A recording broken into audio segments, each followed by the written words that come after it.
예, 불법이 안 되고 적법한 절차에 따라서 해야 된다. 윤 대통령 쪽의 일관된 얘기였는데 그럼에도 불구하고 윤 대통령이 정당한 법원의 체포영장을 대해서 3번이나 인정을 했는데 이거 집행 안 하는 건 뭐냐, 법치주의 무시하는 거 아니냐, 이런 비판이 따라오기도 하는데 거기에 대해서 중앙일보의 기사는 조금 최재성 전 청와대 정무수석께 좀 어려운 질문일 수도 있는데, 그러니까 윤 대통령만 이렇게 체포영장이나 구속영장에 대해서 버틴 게 아니다. 예. 그중 한 명의 예로 드는 게 민주당의 김민석 지금 수석 최고위원이 2008년인가 2009년인가 불법 정치자금 관련돼서 윤곽금 당시 검사가 구속영장 발부받아 집행하려고 했는데 그걸 이제 막은 분들이 계세요. 그중에 한 분이 민주당 의원들이었는데 최재성 당시 의원.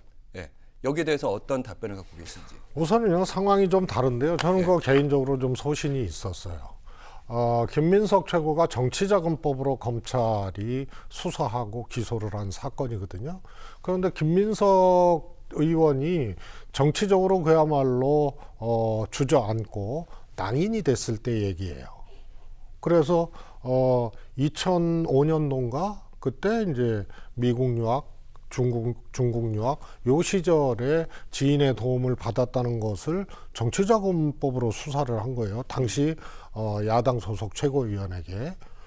그래서 거기에 대해서는 김민석 최고가 정치자금법이라는 거는 정치인으로서 불법한 자금을 받았을 때의 얘기인데 정치인이 아니고 정치적으로 좌절되고 재기의 바탕이나 뭐 그런 의사도 없었던 시기의 것을 가지고 야당인 민주당의 최고위원을 수사하고 기소하려고 했던 사건이기 때문에 저는 저거는 성립될 수 없는 것을 검찰이 했다고 한 것이고요. 예. 김민석 최고는 단식으로 본인의 일종의 결백을 항변을 하고 있었고, 윤석열 대통령은 국민한테 총을 들은 사건 아니에요. 계엄이라는 게.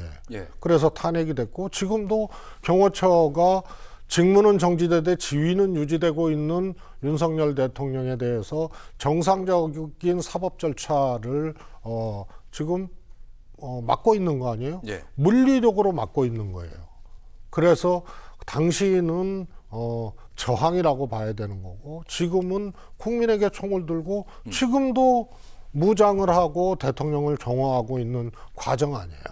그리고 현직 대통령으로서 국민들한테 총을 들었던 사건이고 예. 그래서 경우가 좀 다른 거고요. 결국 김민석 최고는 당시에 스스로 조사를 받았어요. 마지막에 예. 결국에는 그래서 그거는 일종의 항변의 수단으로 본인이 단식도 하고 대통령이 지금 뭐 밥을 굶습니까? 뭐 합니까? 그리고 이 사건의 발단이 국민 앞에 총든 불법 반헌법적 계엄 아닙니까? 네. 그리고 그 관저에 그 대통령 사수하자고 찾아간 국민의힘 의원들에게 식사나 하자고 얘기하고 말이에요. 그래서 좀 경우가 다른 거고요. 야당은 무장한 야당이 아니죠. 예. 마지막에 결국 이제 김민석 당시 전 최고위원이 재발로 조사를 받았고 구속이 됐다. 그 말씀을 제가 이해를 했습니다. 경중도 달랐다. 이런 말씀 들었고요.